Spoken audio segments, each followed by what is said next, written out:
আসলে থেকে শুরু হওয়া পোশাক শ্রমিকদের সাম্প্রতিক আন্দোলনের প্রভাবে ক্রয়াদেশ কমেছে অন্তত 20%। এখনও ঢাকা সফর বাতিল করেছেন অনেক ক্রেতা। আর দেশে রাজনৈতিক স্থিতিশীলতা না ফিরলে আগামী 2 মৌসুমে মোট পোশাক রপ্তানি প্রায় 40% হারাতে পারে বাংলাদেশ। 71-এর এই বিশেষ প্রতিবেদনটি সত্যি গভীর শঙ্কা তুলে ধরেছে। এ নিয়ে আমরা আরও বিস্তারিত শুনতে চাই প্রতিবেদন জাহিদুল ইসলাম মজুমদারের কাছে।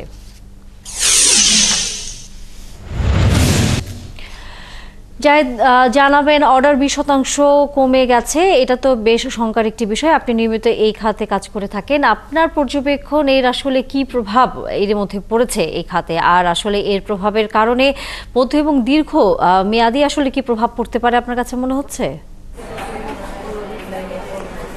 তানি, আমি বেশ কয়েকজন গার্মেন্টস কারখানা মালিকের সাথে কথা বলেছি, বাইং হাউস অ্যাসোসিয়েশন যারা আছেন তাদের সাথে কথা বলেছি। সবার একই কথা যে রাজনৈতিক যদি স্থিতিশীলতা দেশে না থাকে তাহলে কিন্তু যে বিদেশি যে ক্রেতা প্রতিষ্ঠানগুলো আছে তারা কিন্তু আসলে বাংলাদেশ থেকে অনেকটাই মুখ ফিরিয়ে নেবে। তারা যেমনটি বলছেন যে সাম্প্রতিক সময়ে চলা যে আশুলিয়া এবং সাভার কেন্দ্রিক এবং গাজীপুর কেন্দ্রিক যে শ্রম অসন্তোষটা ছিল সেটা কিন্তু আসলে রাজনৈতিক পট পরিবর্তনের পরেই কিন্তু সে অসন্তোষের তৈরি হয়, এবং তারা যেমনটি বলছেন এরপরে কিন্তু শ্রমিক অসন্তোষের কারণে কিন্তু অনেক কারখানায় বন্ধ ছিল, এবং খোদ কারখানা মালিকরাই কিন্তু জানতেন না যে তাদের কারখানা কবে নাগাদ চালু হবে, তারা কবে নাগাদ তাদের কারখানা চালু করে সেই পণ্য প্রস্তুত করে তারপর রপ্তানি করতে পারবেন।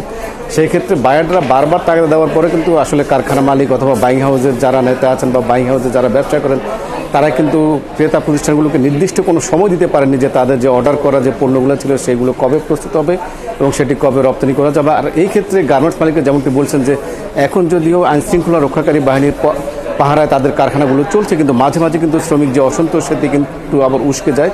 সেক্ষেত্রে কারখানা মালিকরা যেমনটি বলছেন যে কোনো অবস্থায় যদি তারা ওভারটাইম দিয়েও শ্রমিকদের পণ্যগুলো তৈরি করেন সেক্ষেত্রে কিন্তু যে বায়ারদের যে নির্দিষ্ট সময়ে যে পণ্যগুলো পৌঁছানোর কথা সেটি কিন্তু তারা পারছে না। সেই ক্ষেত্রে অনেক ক্ষেত্রে গার্মেন্টস মালিকদের আশ্রয় নিতে হবে আকাশপথে, এবং সেই পথে কিন্তু তাদেরকে অতিরিক্ত ভাড়া গুনতে হবে, যেটি তাদের যে লাভের যে অংশ সেটি অনেক সময় কমে যাবে। অনেক সময় গার্মেন্টস মালিকরা বলছেন যে সেই বিমানের যে ভাড়া সেটি অনেক সময় পণ্যের চাইতেও বেশি হয়ে যায় দামের চাইতে। সেক্ষেত্রে তারা বলছেন যে অনেক সময় যে তাদের উৎপাদন খরচ সেটিও অনেক সময় তাদেরকে ছাড় দিতে, অর্থাৎ পণ্যের চেয়ে তাদের যে লোকসানটা বেশি হয়ে যায়। আর এই ক্ষেত্রে গার্মেন্টস মালিকদের আরেকটি শঙ্কার বিষয় আছে যে তারা যেমনটি বলছেন যে এই যে শ্রমিক আন্দোলন এবং যে রাজনৈতিক পট পরিবর্তন, রাজনৈতিক যে অস্থিরতা সেটি কিন্তু একটি দীর্ঘমেয়াদী প্রভাব। এর ভিতরে কিন্তু ক্রেতা প্রতিষ্ঠান যারা আছে তাদের ভিতরে পড়েছে। তারা যেমনটি বলছেন যে মাঝে মাঝে যে তারা যে রাজনৈতিক যে পট পরিবর্তন বা শ্রমিক যে অসন্তোষ দেখছেন, তারা বলছেন যে এই রাজনৈতিক স্থিতিশীলতা যদি না আসে, অর্থাৎ কোনো রাজনৈতিক সরকার যদি ক্ষমতা না আসে অথবা রাজনৈতিক স্থিতিশীলতা যদি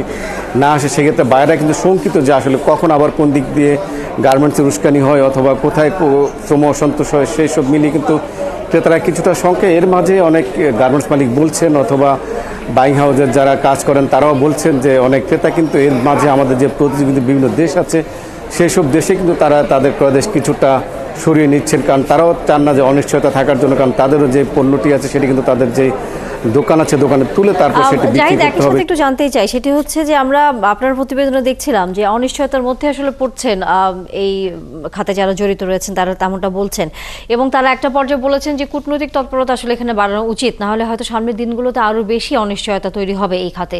সেই বিষয় নিয়ে আসলে তারা আর কি ধরনের শঙ্কা জানিয়েছেন? তারা যেমনটি বলছেন যে মার্কিন যুক্তরাষ্ট্র কিন্তু এরই মাঝে বাংলাদেশে তাদের যে নাগরিক আছে তাদের সফরটা কিন্তু তারা সাবধানতার কারণে তারা স্থগিত করেছেন, এবং বাংলাদেশে যেসব নাগরিক আছেন তাদের সেখানেও কিন্তু তাদের চলাচলে নিষেধাজ্ঞা দিয়েছে। আমরা যেমনটি জানি যে একটি দেশ যখন কোনো একটি দেশের উপর ভ্রমণ নিষেধাজ্ঞা দেয় তা এরপরে কিন্তু পার্শ্ববর্তী অনেক দেশ কিন্তু সেটি অনুসরণ করে। সেই অনুসরণ করার কারণে অনেক যুক্তরাষ্ট্রের অনেক ক্রেতা কিন্তু বাংলাদেশের সফর করছেন না অথবা সফর বাতিল করেছেন। এছাড়া আমাদের মূল ক্রেতা কিন্তু ইউরোপীয় ইউনিয়ন, সেই সব দেশেরও অনেক ক্রেতা প্রতিষ্ঠানের বা ক্রেতারা কিন্তু বাংলাদেশে আসছেন না।